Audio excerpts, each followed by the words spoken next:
విడిచిపెట్టినా దేవుడు మిమ్మల్ని విడిచిపెట్టడు. తండ్రి మిమ్మల్ని విడిచిపెట్టడు. భూ సంబంధం తండ్రి ఒక చేతకం విడిచిపెడతారేమో, కానీ పరలోకపు సంబంధమైన తండ్రి మనం విడిచిపెట్టడం. ఈ రోజు అక్కడ మన పరిస్థితులన్నీ ప్రతికూలంగా పోతున్నా ఆయన మన పక్కనే ఉన్నాడు. ఇది మనం అర్థం చేసుకుంటే అర్థమవుతుంది. ఆయన ప్రేమను గమనించుకొని ఆయన్ని మనం అర్థం చేసుకుంటే ఆయన ప్రేమను పొందుకోగలం, ప్రేమలో మనం కొనసాగలం. మీరు పడ్డా లేచిన ఎలా చేసిన నడవటానికి ప్రయత్నించండి. కూర్చోడానికి, ఓడిపోవడానికి, కనపడిపోవడానికి ప్రయత్నించండి. మీరు ప్రయత్నించండి, ముందుకు వెళ్ళడానికి ప్రయత్నించండి. ఆయన తప్పకుండా మీకు తోడండి, గమ్యాన్ని చేస్తాడు. అటువంటి కృప మీ అందరికి ప్రభావం గురించి నడిపించండి కాక దేవుడి మాటలు గురించి.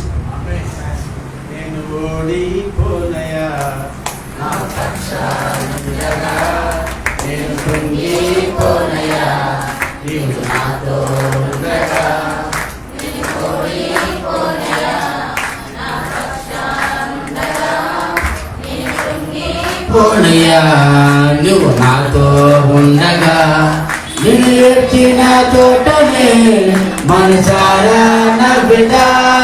నిన్ను ఎక్కిన తోటనే మనసారా నవ్విదా. నిన్ను పడిన చోటనే నిన్ను పడిన చోటనే నిన్ను పోనయా నా పక్షానుండగా నిన్ను పోనయా. నువ్వు నాతో ఉండగా నిన్ను పోనయా నా పక్షానుండగా నిన్ను పోనయా. నువ్వు నాతో ఉండగా నిందలన్నీ గుండెల తోటే ఘనతనిచ్చినావే. నా చుట్టూ నిందే నాకు నిన్ను చేసినావే. నిందలన్నీ గుండెల తోట ఘనతనిచ్చినావే. నా చుట్టూ నిందే నాకు నిన్ను చేసినావే. ఖ్యాతినిచ్చి ఘనతనిచ్చి మంచి పేరు నాకు ఇచ్చావే. ఖ్యాతినిచ్చి ఘనతనిచ్చి మంచి పేరు నాకు ఇచ్చావే. అద్భుతమైన కృపతో నన్ను నడుపుతున్నావే. నిన్ను పోనయా నా పక్షానుండగా నిన్ను పోనయా. నువ్వు నాతో ఉండగా నిన్ను పోనయా నా పక్షానుండగా నిన్ను పోనయా. నువ్వు నాతో ఉండగా నిన్ను ఎక్కిన తోటనే మనసారా నవ్విదా. నిన్ను ఎక్కిన తోటనే మనసారా నవ్విదా. నిన్ను పడిన తోటనే కొరకే ఇచ్చినా. నిన్ను పడిన తోటనే కొరకే ఇచ్చినా. నిన్ను పోనయా నా పక్షానుండగా నిన్ను పోనయా. నువ్వు నాతో ఉండగా నిన్ను పోనయా నా పక్షానుండగా నిన్ను పోనయా. నువ్వు నాతో ఉండగా.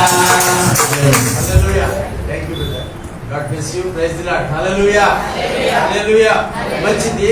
ఇప్పుడు మనం భౌతిక పరంగా వాక్యానుసారంగా కూడా అనేక విషయాలు ఫాదర్స్ డే సందర్భంగా తండ్రిని గురించి మనం కొన్ని విషయాలు పాస్టర్ గారు మాట్లాడారు. మంచిది. నేను కూడా కొన్ని విషయాలు చెప్పాను, కుమారుడు సాక్ష్యం చెప్పినప్పుడు. వాక్యం చదువుకున్న ఒకసారి భక్తుడైన పౌలు గారు ఎఫెసీయులకు రాసిన పత్రిక 4వ అధ్యాయము 5-6 వచనాలు మనం చదువుకుందాం. Page number 175. Page number new testament లో 175వ పేజీ. ఎఫెసీయులకు పౌలు గారు రాసిన పత్రిక 4వ అధ్యాయము 5-6 వచనాలలో నేను చదువుతాను, ఒకసారి చూడండి. ప్రభువు ఒక్కడే, విశ్వాసము ఒక్కటే, బాప్తిస్మము ఒక్కటే, అందరికీ తండ్రి అయిన దేవుడు ఒక్కడే. ఆయన అందరికి పైగా ఉన్నవాడై అందరిలోనూ వ్యాపించి అందరిలో ఉన్నాడు. ఓకే, దేవునికి స్తోత్రం. చిన్న ప్రార్థన చేసుకుందాం. ప్రభువా, స్తోత్రములు నాయన, మీకు వందనాలు. చదువుకున్న ఈ లేఖన భాగంలో నుండి మాతో మాట్లాడండి. మాట్లాడుటకు నిలబడిన నేను బలహీన ప్రభువా, నన్ను మీ సిలువ చాటున మరుగుపరిచి మీ ఆత్మాభిషేకం దయచేయండి, మీ యొక్క ఆత్మ నడిపింపు దయచేయండి ప్రభువా. ఆత్మకార్యం జరిగించండి, మీరు మాత్రమే మహిమ పొందండి. యేసు నామమున ప్రార్థన అడిగి వేడుచున్నాను పరమ తండ్రి, ఆమేన్. హల్లెలూయా. ప్రియమైన దేవుడా, గమనించాలి, ఇక్కడ కొన్ని విషయాలు పౌలు గారు సంఘానికి తెలియపరుస్తా ఉన్నాడు. పౌలు గారు సంఘానికి కొన్ని విషయాలు తెలియపరుస్తా ఉన్నాడు. ఏమిటి ఆ విషయాలు అంటే, ఒకటి, ప్రభు ఒక్కడే. ప్రభు అంటే రాజు. అర్థమైందండి? ప్రభు అంటే ఎవరు? ప్రభువులకు ప్రభు, రాజులకు రాజు. ఎవరైనా యేసు క్రీస్తు ప్రభు. దేవునికి స్తోత్రం. ఆయన ఒక్కడే. ఇంకా ప్రభులు అనబడేవాడు చాలా మంది ఉన్నారు, కానీ అసలైన ప్రభు అక్కడే, ఆయన ప్రభు యేసు క్రీస్తు. ఓకే. తర్వాత ఏమంటున్నాడు ఇక్కడ? మొట్టమొదట విశ్వాసం కూడా ఒకటే. రకరకాల విశ్వాసం ఉండదు. నీ విశ్వాసం నీది, నా విశ్వాసం నాది అంటానికి అవ్వదు. అందరికీ ఒకటే విశ్వాసం ఉండాలి. ఆ ఒకటే విశ్వాసము ప్రభువుని గురించి తెలుసుకోవటానికి కానీ, లేదా తండ్రి గురించి తెలుసుకోవటానికి కానీ, రక్షణ గురించి తెలుసుకోవటానికి కానీ ఉపయోగపడుతుంది. అలా కాకుండా ఒకటే విశ్వాసం కాకపోతే ఎవరి విశ్వాసం వాడిదైతే ఎవరి దారి వాడకనే ఉండదు. అర్థమైందండి? నా విశ్వాసం నాదే, నీ విశ్వాసం నీదే అనుకుంటే నీ దారి నీదే, నా దారి నాదే. అర్థమైందండి? కనుక అందరిది ఒకటే దారి. ఆ దారి అంటే మార్గం ప్రభువు యేసు క్రీస్తు. నేనే మార్గం, నేను తప్ప వేరే మార్గం లేదన్నాడు. ఎక్కడికి? మోక్షానికి మార్గం. కనుక ఇక్కడ గమనించండి, ప్రభువు ఒక్కడే, తర్వాత విశ్వాసము ఒక్కటే, బాప్తిజము కూడా ఒక్కటే. ఎందుకు ఈ మాట చెప్పుకోవాల్సి వస్తుంది అని అంటే, ప్రభు విషయంలోకి వచ్చేసరికి రకరకాల డినామినేషన్స్ మనకున్నాయి, కానీ అందరితో ఒకటే అభిప్రాయం ఉంటుంది. ప్రభు విషయంలో చెప్తున్నాను, ఇక్కడ కూడా కొంతమంది వ్యత్యాసం ఉంది. కొంతమంది యేసు క్రీస్తు ప్రభుని ప్రభుగా అంగీకరించరు. ఎవరైనా ఉన్నారు అలాగా అంగీకరించిన వారు? మీకు తెలుసా ఎవరైనా? ప్రభుని యేసు క్రీస్తుని ప్రభుగా ఆయనను అంగీకరించరు. ఒక కుమారుడు అంటారు అంతే. అసలు దేవుడు ఎవరు అంటే యెహోవాయే దేవుడు అంటారు. అటువంటి కొంతమంది ఉన్నారు. అభిప్రాయం అంటే మత భేదాలు కలగ చేసేవాడు. ఇది యేసు క్రీస్తుని అంగీకరించిన వాడు తండ్రిని అంగీకరించినంత మాత్రం ప్రయోజనం ఉండదు. ఆ మత భేదాలు కలగ చేసేవాడు, అభిప్రాయ భేదాలు కలగ చేసేవాడిని మనం అంగీకరించకూడదు. ఎందుకంటే మన యొక్క సిద్ధాంతం, క్రిస్టియానిటీలో సిద్ధాంతం అంటే తండ్రి, కుమార, పరిశుద్ధాత్మ దేవుడు ముగ్గురిని అంగీకరిస్తేనే అది కరెక్ట్, అదే అంగీకార యోగ్యం. యేసు ప్రభు లేకుండా యెహోవా దేవుడు అని చెప్పేసి అన్నా, లేకపోతే యెహోవా దేవుడు కాదు, అది పాత నిబంధన, ఇప్పుడు యేసు క్రీస్తు ప్రభు అన్నా, అది కూడా అంగీకరించబడదు. ఈ విషయాలు మనం తెలుసుకోవాలి. తండ్రి, కుమార, పరిశుద్ధాత్మ వీళ్ళు త్రియేక దేవుడు, ముగ్గురు కలిసి ఉండే దేవుడు ఎప్పుడు ఉండేవాడు. వీళ్ళు మారిన వారు, మార్పు లేనటువంటి వారు. ఈ సత్యం మనం తెలుసుకోవాలి. బట్ మొదటగా ప్రభువు ఒక్కడే. ఆయన యెహోవా దేవుడు కావచ్చు, ప్రభు యేసు క్రీస్తు వారు కావచ్చు, పరిశుద్ధాత్మ దేవుడు కావచ్చు, ప్రభువు ఒక్కడే. ఇది మనం జ్ఞాపకం చేసుకోవాలి. విశ్వాసం కూడా ఒకటే, రకరకాల విశ్వాసాలు ఉండవు. తర్వాత బాప్తిజం కూడా ఒక్కటే, ఒకేసారి బాప్తిజం. కొంతమంది సేవకులు మరొకసారి బాప్తిజాలు ఇస్తున్నారు కొంతమందికి. అది తప్పు. ఆ యొక్క ఆలోచనే తప్పు నా దృష్టికి. నేనంతా వాళ్ళకంటే ఎక్కువ తెలియగలవాడని నేను చెప్పట్లేదు, కానీ వాక్యానికి ఆధారంగా నేను ఈ మాట చెప్పగలుగుతున్నాను. ఇదే మనకు ఆధారం, ఇదే మనం పాటించవలసింది. బాప్తిజం ఒక్కటంటే ఒకటే, మరొక బాప్తిజం ఉండదు. ఒకవేళ ఇక్కడ ఉన్నటువంటి వారిలో ఎవరైనా, నేనైతే ఒకసారి ఎవరైనా మేము బాప్తిజం తీసుకున్నామంటే నేను పొరపాటు కూడా వాళ్ళని మరొకసారి బాప్తిజం తీసుకోండి అని నేను చెప్పను. మన సంఘంలో బాప్తిజం తీసుకోవాలని నేను చెప్పను. అది తప్పు నాకు తెలిసి. కొంతమంది గొప్ప గొప్ప సేవకులు అనబడేవాళ్ళు మరల బాప్తిజాలు ఇస్తున్నారు. అది నాకు కొంచెం బాధ కలిగే విషయం, విచిత్రమైన విషయం. ఇంత జ్ఞానం కలిగి, ఇంత పేరు ప్రఖ్యాతి కలిగిన దైవజనులు అయి ఉండి ఇదేంటి మళ్ళీ బాప్తిజం ఇస్తున్నారు అనేటువంటి నాకు చిన్న బాధ కలుగుతుంది తప్ప మనం ఏం చేయలేదు. మీరు విన్నారు లేదా? అటువంటి వాళ్ళని మరలా బాప్తిజం ఇచ్చేవాళ్ళని విన్నారు కదా? ఇక్కడే వైజాగ్లోనే కొంతమంది నేను చూశాను, బాప్తిజం మళ్ళీ బాప్తిజం ఇస్తారు. వాళ్ళ సంఘంకి వెళ్తే మరలా బాప్తిజం, అక్కడ బాప్తిజం తీసుకోకపోతే ప్రభు బల్ల ఎవరు? విచిత్రం అది. ఎందుకు మాకు ప్రభు బలం ఇవ్వట్లేదు, మేము ఆల్రెడీ బాప్తిజం తీసుకున్నాము అని అంటే, కాదు మేము బాప్తిజం ఇస్తేనే ప్రభు బలం ఇస్తాము, లేకపోతే మేము దాంట్లో మీకు పార్టిసిపేట్ చేయలేము అని ఈ విధంగా కరాఖండిగా చెప్పేస్తున్నారు అంటే అది వాక్యానుసారమైన అంటే చాలా బాధ కలుగుతుంది. ఇప్పుడు ప్రభు ఒక్కడే, విశ్వాసం ఒక్కటే, బాప్తిజం కూడా ఒక్కటే. దీనికి మళ్ళీ ఉండదు. ఒక విశ్వాసం, ఏ సువార్త అయితే మనం విని విశ్వాసంలోకి వచ్చామో ఆ విశ్వాసం నుంచి తొలగిపోకూడదు. ఒకసారి పౌలు గారు అంటాడు, ఈ నేను చెప్పిన సువార్త కాకుండా మరొకటి ఇంకెవడన్నా తీసుకొస్తే, ఒకవేళ అది నేనే మరలా ఇంకొక సువార్తను తీసుకొస్తే వాడు శాపగ్రస్తుడు అయిపోతాడు అని అంటాడు. అర్థమైతే సువార్త ఒక్కటి అంటే సువార్త దేనిని బట్టి మనం విశ్వాసంలోకి వచ్చాం, ప్రభువు యేసుక్రీస్తుని రక్షకుడిగా ఎందుకు ఎలా అంగీకరించామో ఒకసారి చెప్పారు, సువార్త చెప్పారు, దాన్ని బట్టి మనం అంగీకరించాము, ప్రభువు యేసుక్రీస్తుని రక్షకుడిగా అంగీకరించి మనం కొనసాగుతున్నాము. తర్వాత ఇంకొకటి వచ్చేసి మరొక సువార్త ప్రకటిస్తే కాదు. ఒక సందర్భంలో బైబిల్ గ్రంథంలో ఒక మాట మనం చూస్తే, వాళ్ళట కొంతమంది విశ్వాసం ఉంచారట ప్రభువు యేసుక్రీస్తునందు, కానీ బాప్తిజం తీసుకోలేదట. బైబిల్ గ్రంథంలో బాప్తిజం తీసుకోలేదట. మరి మీరు ఎలా విశ్వాసం ఉంచారు అంటే, సువార్త విని దాన్ని బట్టి, పౌలు గారు చెప్పిన దాన్ని బట్టి మేము విశ్వాసం ఉంచామంటే కాదు, యోహాను బాప్తిజం ఇచ్చాడు, యోహాను బాప్తిజం తీసుకోకపోతే మీరు విశ్వాసం ఉంచినట్టు లెక్కే కాదు. గమనించండి, ఇక్కడ బాప్తిజము ముఖ్యమే, కానీ అది లేకపోతే మీరు విశ్వాసం కారంటే మాత్రం అది కూడా తప్పే. అర్థమవుతుంది, నా మాట అర్థమవుతుందా? ఇప్పుడు శంకర్ ఉన్నాడు, గమనించండి, విశ్వాసంతో కొనసాగుతున్నాడు, బాప్తిజం కోసం వెనకాడుతున్నాడు, బాప్తిజం లేదు. అలాగే కొంతమంది ఉన్నారు బాప్తిజం లేనటువంటి వారు, అలాగని చెప్పేసి వాళ్ళు అవిశ్వాసులు అని చెప్పేసి అందామా? నో, వాళ్ళు విశ్వాసులే. దేవుడు వాళ్ళ విశ్వాసాన్ని చూస్తున్నాడు. సిలువలో ఉన్నట్టు దొంగ బాప్తిజం పొందుకున్నాడా? లేదు. అప్పటికప్పుడు విశ్వాసం ఇచ్చాడు, ప్రభువా నేను నమ్ముతున్నాను, నన్ను కూడా నీ రాజ్యంలో జ్ఞాపకం చేసుకున్నాడు. అప్పుడే దేవుడు అన్నాడు, నిత్యంగా నీవు నేడే నాతో కూడా పరదేశంలో ఉంటావు అన్నాడు ప్రభు. అర్థమైందండి? అలాగా విశ్వాసం ఒక్కటే. అర్థమైందండి? బాప్తిజం తీసుకున్నంత మాత్రాన బాప్తిజం అసలు ఇంపార్టెంటే కాదు నన్ను అడిగితే. అది ఒక క్రమము. ఎందుకంటే ఈ క్రమము యేసుక్రీస్తు ప్రభువారు ప్రారంభించాడు కాబట్టి మనం కూడా దాన్ని కొనసాగించాలి. బ్రేక్ చేయడానికి అవకాశం లేదు. నీకు బాప్తిజం అవసరం లేదని నేను చెప్పడానికి నేను ఎవరిని? నేను అర్హుడు కాదు. అర్థమైందండి? బాప్తిజం తీసుకోవాలి అంటే అంత ముఖ్యం కాదు. నువ్వు బాప్తిజం తీసుకోకపోయినా నీ విశ్వాసాన్ని బట్టి ఆ దొంగ ఏ విధంగా అయితే పరదేశకు వెళ్ళాడో అలాగే మనం కూడా వెళ్తాం. ఒకవేళ ఈ లోకాన్ని ఏమంటారు అన్ఎక్స్పెక్టెడ్ గా కనుక మనం లోకాన్ని విడిచిపెట్టవలసిన పరిస్థితి కనుక ఏర్పడితే, అయితే ఒకవేళ ప్రేరేపిస్తున్నాడు దేవుడు అంటే తప్పకుండా బాప్తిజం తీసుకోవాలి. ఇది బలవంతంతో అయ్యేది కాదు.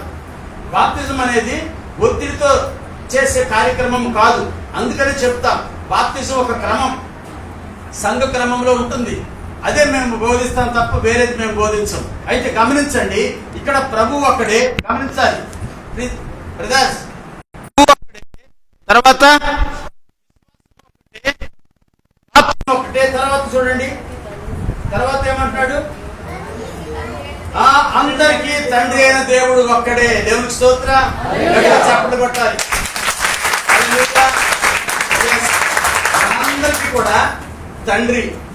మనందరికీ కూడా తండ్రి ఆయనే దేవుడు. హల్లెలూయా. ఆ దేవుడే మనందరికీ తండ్రి. ఈ విషయం మనం జ్ఞాపకం చేసుకోవాలి. ఇక్కడ వాక్యం అయిన దేవుడు ఏమంటున్నాడు తెలుసండి? ఏమంటున్నాడు? అందరికీ తండ్రి అయిన దేవుడు ఒక్కడే. ఆయన అందరికీ పైగా ఉన్నవాడై అందరిలోనూ వ్యాపించి అందరిలో ఉన్నాడు. దేవునికి స్తోత్రం. ఆ తండ్రి మీకు ఒక మాట జ్ఞాపకం చేసి నేను ముందుకు వెళతాను. గమనించండి, మనకు చాలా మందికి, కొంతమందికి తెలియదు దేవుడు నాలో ఉన్నాడనే విషయం తెలియదు. దేవుడు నన్ను విడిచిపెట్టాడు అంటారు. దేవుడు నన్ను విడిచిపెట్టాడు అంటాడు. నో, దేవుడు మనల్ని ఎప్పుడు విడిచిపెట్టాడు. ఈ వాక్యాన్ని బట్టి నేను ఒక మాట చెప్పగలుగుతున్నాను, ఆయన ఎప్పుడు కూడా మనలో ఉంటున్నాడు. దేవునికి స్తోత్రం. యేసుక్రీస్తు ప్రభువారు అన్నారు, తండ్రి నాలో ఉన్నాడు అని చెప్పేసి. నన్ను చూసిన వాడు నా తండ్రిని చూసినట్టే. తండ్రిని చూపించమంటాడు. నేను ఎక్కడ చూపించాను? ఆయన నాలో ఉన్నాడు, ఆయన నీలో ఉన్నాడు. అర్థమవుతుందండి? తండ్రి మనలో ఉన్నాడు.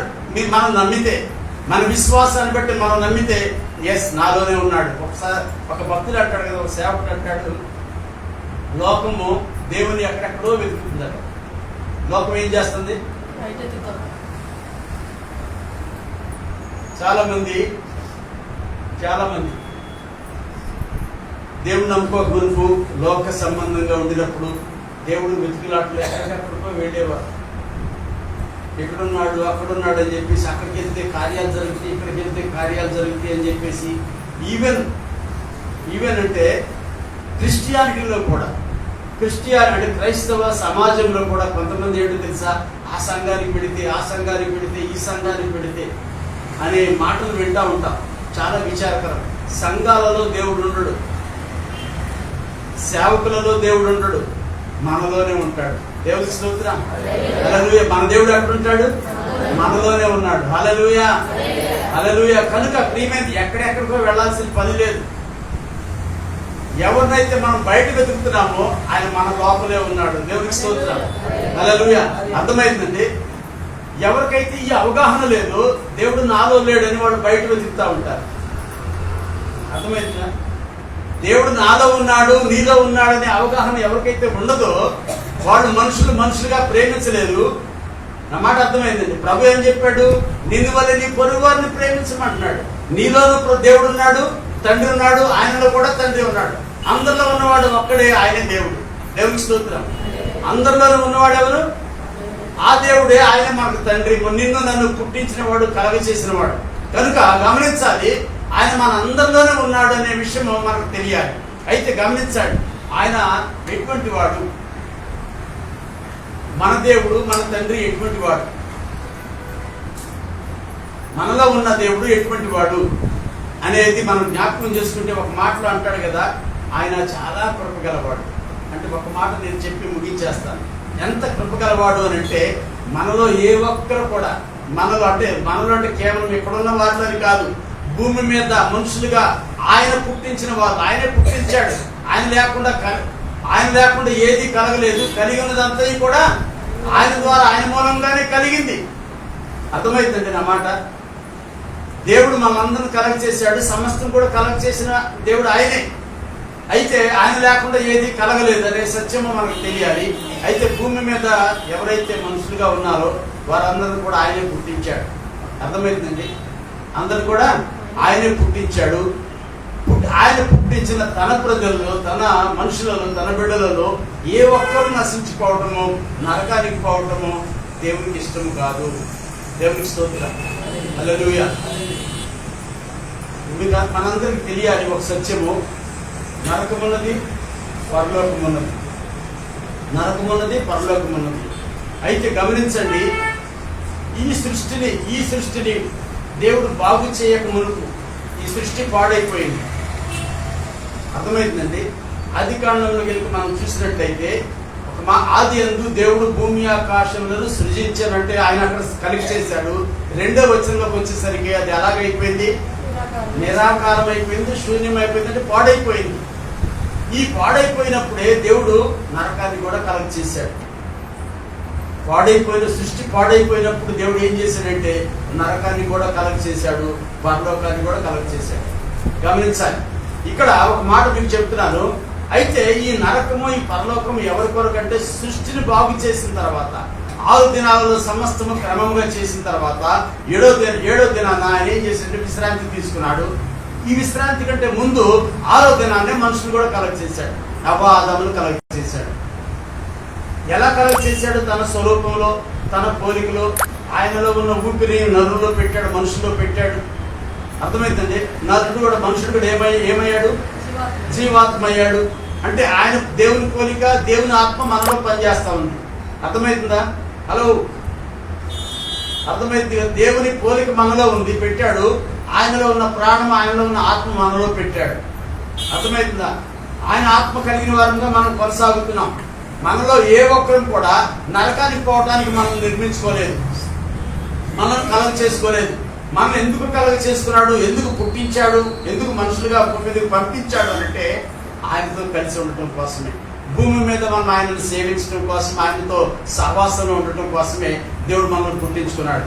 అయితే ఏ ఒక్కరు కూడా నశించిపోయి నరకంకు పోకూడదని చెప్పేసి మనమందరం కూడా రక్షింపబడాలని తన ప్రియ కుమారుడు ప్రభు యేసుక్రీస్తుని మనకు అనుగ్రహించాడు. అదే యోహాను సువార్తలో అంటాడు కదా, 3వ అధ్యాయంలో 16-17 వచనాల్లో ఏమంటాడు?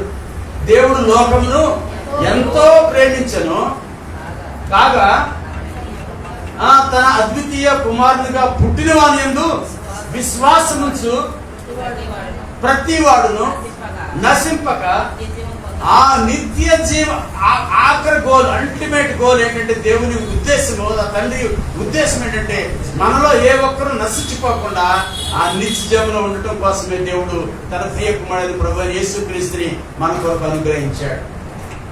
అర్థమైందండి బ్రదర్స్? మనం నరకంలోకి పోవడానికి కాదు దేవుడు మనల్ని భూమి మీద పంపించింది.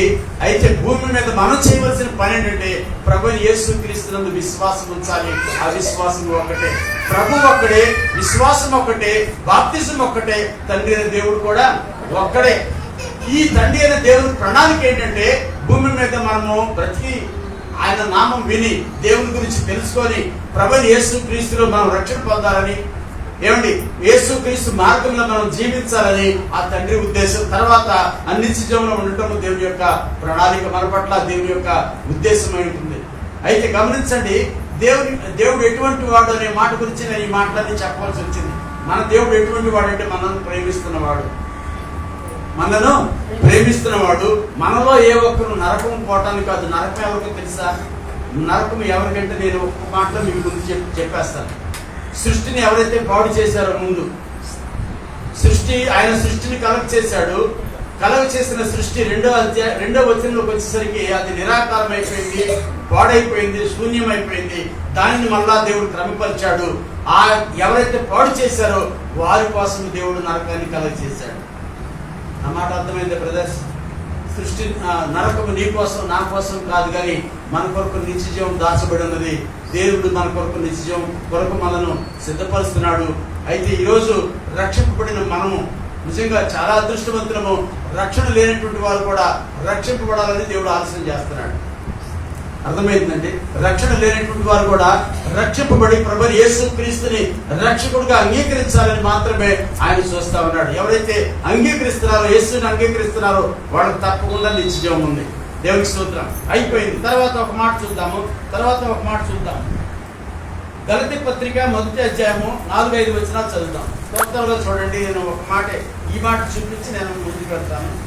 గలతీ పత్రిక, మన తండ్రి అయిన దేవుని చిత్త ప్రకారము క్రీస్తు మనలను ప్రస్తుత దుష్టకాలంలో నుండి విమోచింపవలెనని మన పాపముల నిమిత్తము తను తాను అప్పగించుకొనెను. దేవునికి యుగ యుగములకు మహిమ కలుగును గాక. దేవునికి స్తోత్రం. హల్లెలూయా. గమనించండి, మన తండ్రి అయిన దేవుని చిత్తము ప్రకారం, దేవుని చిత్తం ఏంటంటే చిత్తము ప్రకారము క్రీస్తు మనలను ప్రస్తుతపు దుష్టకాలంలో నుండి విమోచింపవలెనని మన పాపముల నిమిత్తము తను తాను అప్పగించుకున్నాడు. గమనించండి, మనం ఆయనను వేడుకోలేదు. నేను పాపిని ప్రభుని మనం ఒప్పుకొని చేయలేదు. ఇంకా చెప్పాలంటే మనం అసలు పుట్టలేదు.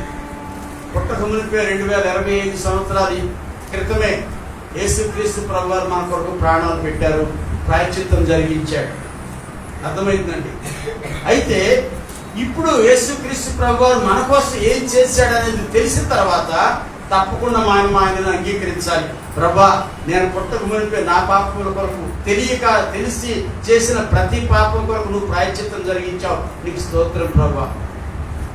ఇప్పుడు వరకు నాకు తెలియదు నాయన, నువ్వు నా పాపాల కోసం ప్రాయశ్చిత్తం జరిగించావని, నా కొరకు నిన్ను నీవే అప్పగించుకున్నావని నాకు తెలియదు ప్రభా. అయ్యా, ఇక ముందుకు నేను పాపం చేయకుండా ప్రతి పాపం నుంచి నన్ను విడిపించు ప్రభు అని చెప్పేసి మనము ప్రార్థన చేసుకుంటే ఆయన మన పాపం నుంచి మనకు విమోచన కలిగించేవాడు. అర్థమైందండి? అందుకని ఇది తండ్రి చిత్తం. మనం పాపులుగా నరకానికి పోవటం తండ్రి చిత్తం కాదు. మనమందరం కూడా పాపం నుంచి విమోచింపబడి ఆ నిత్యజీవంలో ఉండటం తండ్రి అయిన దేవుని చిత్తము. అందుకనే మొట్టమొదట యోహాను సువార్తలో ఆయన ప్రభువైన యేసుక్రీస్తుని మన కొరకు అనుగ్రహించాడు. ఆ యేసుక్రీస్తు ప్రభువారు మన కొరకు ఏం చేశాడంటే మన పాపముల కొరకు ప్రాయశ్చిత్తం జరిగించాడు. ఆయన అంగీకరించడమే మన బాధ్యత. ఇప్పుడు అర్థమైందండి నా మాట? ప్రభువైన యేసుక్రీస్తుని అంగీకరించడం మన బాధ్యత. ఎప్పుడైతే అంగీకరిస్తామో తప్పకుండా మన పాపము నుంచి మనం విమోచించబడతాం. లేకపోతే మన పాపములు నిలిచి ఉంటాయి.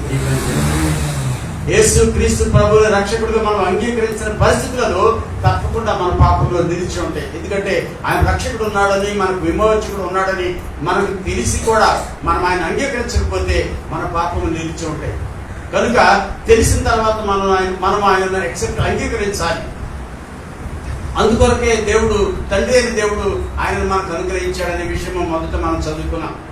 ఇంకొక మాట చూద్దాం. ఇంకో మాట అండి, ఎఫ్ఎస్సి పత్రికలోనే, ఎఫ్ఎస్సి పత్రిక 3వ అధ్యాయంలో ఒక మాట చూద్దాం. 20:21 ఎఫ్ఎస్సి పత్రిక 3:20-21లో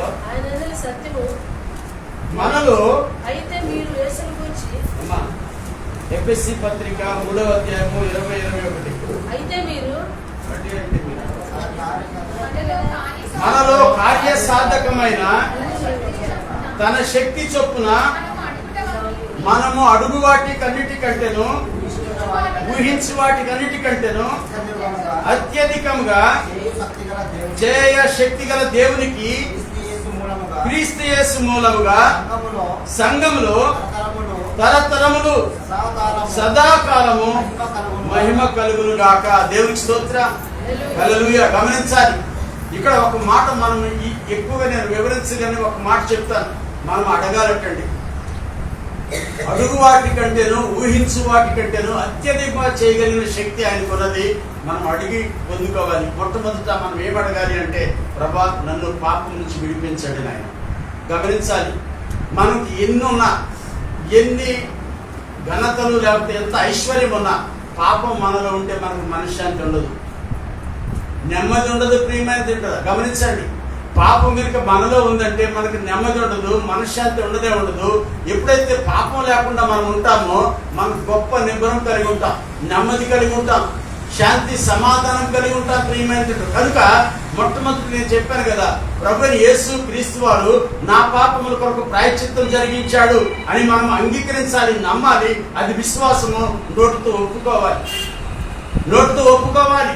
మనం అడగాలి, ప్రభా నా పాపం క్షమించు ప్రభా, నేను పాపిని, అయితే నాకు తెలియక ఇప్పుడు వరకు పాపం చేసుకుంటూ వచ్చాను, ఇప్పుడు నా విమోచకుడు నువ్వు ఉన్నావని, నా పాపముల కొరకు నువ్వు ప్రాయశ్చిత్తం జరిగించి నిన్ను నీవే అప్పగించుకున్నావని నాకు తెలిసింది ప్రభా, అయ్యా నా పాపం నుంచి విడిపించు ప్రభు అంటే ఆయన మన పాపములన్నిటి నుంచి విడిపించే దేవుడు. ఎంత ఘోర పాపినైనా, కేవలం పాపముల విషయంలో ఏది అడిగినా, మనం అడుగు వాటి కంటే ఊహించు వాటి కంటే ఏది అడిగినా ఆయన కాదన్నాడు. ప్రియమైనది, గమనించండి, కేవలం పాపముల విషయంలో మాత్రమే కాదు, మనం ఏది అడిగినప్పటికీ అడుగు వాటి కంటే ఊహించు వాటి కంటే అత్యధికంగా దయచేసేవాడు మన దేవుడు. అయితే అడగవలసిన బాధ్యత. డాడీ, నాన్న నాకు ఇది కావాలి నానంటే తండ్రి కుమారుడు కోసం ఏదైనా సిద్ధపరచడానికి, ఏదైనా ఇవ్వడానికి శక్తిమంతుడు. దేవునికి స్తోత్రం, హల్లెలూయా. అర్థమైందండి, మనం అడిగి దేవుని ద్వారా పొందుకోవాలి ప్రియమైనది. ఎందుకంటే ఎవరు అడగరో తెలుసా? ఎవరు అడగరు తండ్రిని? కొంతమంది అడగరు. అంటే లోక సంబంధంగా నేను చెప్తున్నాను. ఆత్మ సంబంధంగా అయితే అందరము మనం అడుగుతాం, మన తండ్రి అంటే మనకు తెలుసు. ఆత్మ సంబంధంగా కొంతమంది చేస్తాడంటావా అని కూడా ఉండే వాళ్ళు ఉన్నారు.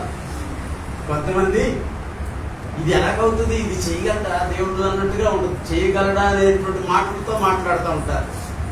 దేవుడు ఆయన సృష్టాంతుని కలగచేసిన వాడు, ఆయనకు అసాధ్యమైనది ఏదైనా ఉంటుందా అనే విశ్వాసంలో ఉండేవారు ఎప్పుడు కూడా ఇలా అనుకోరు, ఇది చేయడేమో, ఇది అవ్వదేమో అని చెప్పేసి. మనం ఒకటి అడగాలి, నీ చిత్తం జరిగించు ప్రభా, నా జీవితంలో నీ చిత్తం జరిగించు ప్రభా. నేను అడిగేది కాదు, నాకు తెలియదు, ఏం అడగాలో మనకు తెలియదు. సందర్భంలో అంటాడు కదా, యుక్తంగా ప్రార్థన చేయటువంటి మాట్లాడటం ఎలాగో మనకు తెలియదట. మనకు తెలియక ఏంటేంటో అడిగేస్తూ ఉంటాం మనం, అనవసరమైన విషయాలు. అసలు దేవుడు అటు జ్ఞాపకం వినడట, అటువంటి అడుగుతూ ఉంటాం. అడగవలసింది అడగం. గమనించాలి ప్రియమైనది, మనము అడుగు వాటికంటే ఊహించు వాటికంటే అత్యధికంగా దయచేసి దేవుడు మనకున్నాడు ప్రియమైనది. అయితే మనం ఏమి అడగాలి అంటే మొట్టమొదటిగా ప్రభా నా పట్ల నీ చిత్తం ఏదైతే ఉందో అదే జరిగించుతావు. ఇంకా ఇంకొంచెం లోతు ముందుకు వెళ్ళాలంటే నేనేం చేయాలో నాకు నేర్పించు ప్రభా, నన్ను నడిపించు ప్రభా. అంతేగాని నాకు అది కావాలి ఇది కావాలి అంటాం కాదు, నేను ఎలా నడుచుకోవాలన్నా అలాగ నన్ను నడిపించు అని మనం దేవుని చిత్తానికి అప్పగించుకుంటే చాలా చాలా ఘనంగా మనల్ని నడిపిస్తాడని ప్రభుపేట మనం చేస్తున్న ఆఖరిగా ఒకటి ఏం చెప్పాను మొట్టమొదటిగా, ఆయన మన పాపముల కొరకు ప్రాయశ్చిత్తం జరిగించాడు. మనం అడుగు వాటి కంటే ఊహించి వాటి కంటే అత్యధికంగా దయచేసేవాడు. మూడవది ఒకటి చూడండి, మూడవది ఫిలిప్పీ పత్రిక 4:19-20 ఫిలిప్పీ పత్రిక 4:19-20. నేనే వివరించట్లేదు, ఒక ఊరికి మీకు రిఫరెన్స్ చూపిస్తున్నాను అంతే. కాగా దేవుడు తన ఐశ్వర్యం చొప్పున క్రీస్తు యేసునందు మహిమలో మీ ప్రతి అవసరమును తీర్చును. మన తండ్రి అయిన దేవునికి యుగ యుగములు మహిమ కలుగును గాక. దేవునికి స్తోత్రం, హల్లెలూయా. గమనించండి, ఇందాకేమో అడుగు వాటి కంటే ఊహించు వాటి కంటే అత్యధికంగా దయచేసే దేవుడు ఇక్కడ అంటున్నాడు కదా. ఫిలిప్పీ పత్రిక ఇంకొద్దిగా వివరంగా విశదపరుస్తా ఉన్నాడు. మీ ప్రతి అవసరాన్ని కూడా ఆయన తీరుస్తాడు. మీ అవసరాలన్నీ ఆయనకి తెలుసు. అయితే నేను మొన్న ఒకసారి చెప్పాను, ఎక్కడ ఒక లిస్టు చూపించాను. ఎక్కడ ఎవరింట్లో చూపించాను? చర్చిలోనే ఇంట్లోనే. దత్తగారి లిస్టు నాకు ఇది కావాలి అది కావాలి అది కావాలనో నేనైతే అంటాను, మనకు కావలసినవి ఆయనకి తెలుసు. మనకు కావలసినవి ఆయనకి తెలుసు, మనకేం కావాలో. కానీ మనం చేయవలసింది ఏంటంటే, ప్రభా నేను ఎలా నీకు కావాలి చెప్పు. మనం అడగవలసింది ఏంటంటే, నేను ఎలా నడుచుకోవడం నీకు ఇష్టం అది చెప్పు ప్రభా. ఇది కనుక మనం చెప్పామనుకోండి, ఆయన నడిపిస్తూ మొదలు పెడతాడు. ఆయన నడిపించడం మొదలు పెట్టినప్పుడు మనకి ఏది కావాలని అనుగ్రహిస్తే అవన్నీ వచ్చేస్తాం. అంటే అర్థమైందండి. మొదట ఆయన నీతిని ఆయన రాజ్యమును వెతుకుడని చెప్పిన దేవుడు, ఆయన నీతిని ఆయన రాజ్యం ఏంటంటే, నేను ఎలా నడుచుకోవాలో నాకు నేర్పించు, అలా నడిపించని మనం ఆయనకు అప్పగించుకుంటే తర్వాత మనం చెప్తాడు కదా, నువ్వు ఎలా నడు అని చెప్తున్నాడు అనుకోండి, మనం అలా నడుచుకుంటూ పోవటమే. అప్పుడు మనకి ఏది కావాలో అవన్నీ కూడా వచ్చేస్తా ఉంటాయి. అర్థమైందండి. గమనించాలి, ఇక్కడ ఏమంటాడు 19వ అధ్యాయంలో 4వ అధ్యాయము ఫిలిప్పీ పత్రిక, కాగా దేవుడు తన మహిమైశ్వర్యము చొప్పున క్రీస్తు యేసునందు మహిమలో మీ ప్రతి అవసరమును తీర్చును. దేవుని స్తోత్రం. ఎవరు? తండ్రి అనే దేవుడు. దేనిని బట్టి? ప్రభుని యేసు క్రీస్తుని బట్టి మన ప్రతి అవసరాన్ని తీరుస్తాడు. దేవుని స్తోత్రం, హల్లెలూయా. కనుక ప్రియమైన దేవుడు గమనించాలి, మనం దేవుని బిడ్డలుగా దేవుని సన్నిధిలో కొనసాగుతున్నటువంటి వారుగా మొట్టమొదటిగా మనం ఎలా ఉన్నామో, మనకు ఒకే దేవుడు ఉన్నాడా? ఒకే విశ్వాసం ఉందా? ఏమండి, ఒకే తండ్రిగా మనం అంగీకరిస్తున్నామా? అర్థమై మొదటి మూలవాక్యం ఒకసారి చదువుదాం.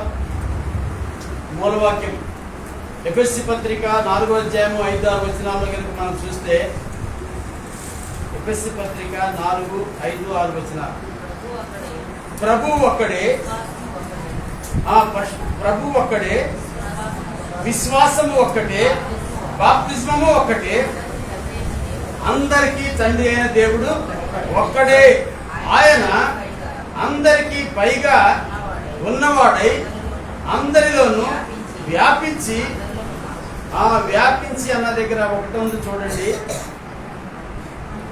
అందరి ద్వారాను. అర్థమవుతుందండి, అందరి ద్వారాను, అందరిలోనూ వ్యాపించి ఉన్నాడు. అర్థమైందండి, అందరిలో కూడా, అందరి ద్వారాను అందరిలో కూడా వ్యాపించి ఉన్నాడు. కనుక గమనించాలి, దేవుడు నాలో లేడు, నాతో లేడు, నన్ను విడిచిపెట్టాడు, నేను ఒంటరిని అని పొరపాటున మనం అనుకోవాల్సిన అవసరం లేదు. దేవుడు నాలో నీలో మనందరిలో ఉన్నాడనే సత్యము మనం గ్రహించాలి. అర్థమైందండి. ఇప్పుడు ఒక మాట చెప్తున్నాను, ఇంకా పాస్టర్ గారు కూడా చెప్పారు, చక్కగా చెప్పారు. అయితే నేను ఒక మాట చెప్పి నేను ముగిస్తున్నాను. మనం ఎక్కడికి వెళుతున్నాము, ఏమి మాట్లాడుతున్నాము, ఏమి వింటున్నాము, కళ్ళతో ఏమి చూస్తున్నాము, నోటితో ఏం మాట్లాడుతున్నాము, చెవులతో ఏం వింటున్నాము, చేతులతో ఏం చేస్తున్నాము, కాళ్ళతో మనం ఎక్కడికి వెళుతున్నాము, ఇవన్నీ కూడా మనలో ఉన్న ఆ తండ్రి అనే దేవుడు, ఆ సృష్టికర్త అనే దేవుడు మనతోనే ఉంటున్నాడు, మనలో ఉన్నాడు. ఆయన వింటున్నాడు, మనతో పాటు చూస్తున్నాడు, మనతో పాటు నడుస్తున్నాడు. ఏమండి, ఆయన చేతులు మనతో పాటు ఉన్నాయి. కానీ మనం చేయకూడని పనులు చేసినా, మాట్లాడకూడని మాటలు మాట్లాడినా, చూడకూడనివి చూసినా ఆయన సంతోషిస్తాడా, దుఃఖపడతాడా? ఎంత దుఃఖపడతాడో కదా. దేవునికి స్తోత్రం. ఏమండి, భౌతికమైన ఈ లోకపు తండ్రి ఒకవేళ చూస్తున్నాడు అని చెప్పేసి మనం కొన్నిసార్లు భయపడుతూ ఉంటాం. చేయకూడని పనులు చేయం. నా మాట అర్థమైందా బ్రదర్స్, యంగ్స్టర్స్? కొన్నిసార్లు తల్లిదండ్రులు చూస్తున్నారు, వింటున్నారు అని చెప్పేసి మనము తప్పు మాటలు మాట్లాడము, ఏమంటే చూడకూడదు చూడము, చేయకూడదు చెయ్యం. ఈ లోకపు తండ్రి చూస్తున్నాడు అని చెప్పేసి. కానీ మన పరలోకపు తండ్రి, మనల్ని పుట్టించిన తండ్రి మనలో ఉన్నాడు. ఆయన ఎప్పుడు మనల్ని గమనిస్తున్నాడనే స్పృహలో మనం జీవించలేకపోతా ఉంటాం. అర్థమైందండి? అందుకే రాత్రి ఒక మాట ప్రభు మనతో చెప్పాడు. ఏమనంటే, రాత్రి మనం ధ్యానించుకున్న వాక్యం ఏంటది? ఎవరికైనా జ్ఞాపకం ఉందా? నా ప్రాణం ఆయనను ఆశించుచున్నది, నాలో ఉన్న ఆత్మ ఆయనను ఆశ్రయించుచున్నది. ప్రాణమట ఆయనను ఆశిస్తా ఉందట, ఆత్మ ఆయనను ఆశ్రయిస్తా ఉందట. ఎందుకట? ఎందుకంటే నీ తీర్పులు నీతిని నేర్చుకోవడానికి. దేవునికి స్తోత్రం, హల్లెలూయా. ప్రభుని యేసుక్రీస్తుని తెలుసుకోవడానికి, యేసుక్రీస్తుని ఎరగటానికి, యేసుక్రీస్తు వలె మారటానికి, యేసుక్రీస్తులో నడుచుకోవటానికి ఆయన ప్రాణము దేవుని ఆశ్రయిస్తూ ఉందట, దేవుని ఆశపడతా ఉందట. కనుక ప్రియమైన దేవుని బిడ్డలుగా మనము చేయకూడదు చేసి ఉగ్రత, ఆయన తీర్పుకు గురి కాకుండా, తీర్పు అంటే తెలుసు కదా, తెలిసి చేసేవాడికి శిక్ష పడుతుంది, తెలిసి చేసేవారికి శిక్ష, తెలియక పొరపాటు జరిగిపోతే క్షమించబడతాం. అర్థమైందండి? తెలిసి చేసేవారికి శిక్ష, శిక్షకు గురైపోయాడు. ఎవరు రాత్రి ధ్యానించుకున్నాం మనం? మనషే శిక్షకు గురైపోయాడు. శత్రువులు తీసుకెళ్ళిపోయారు, నానా చిత్రహింసలు పెట్టారు.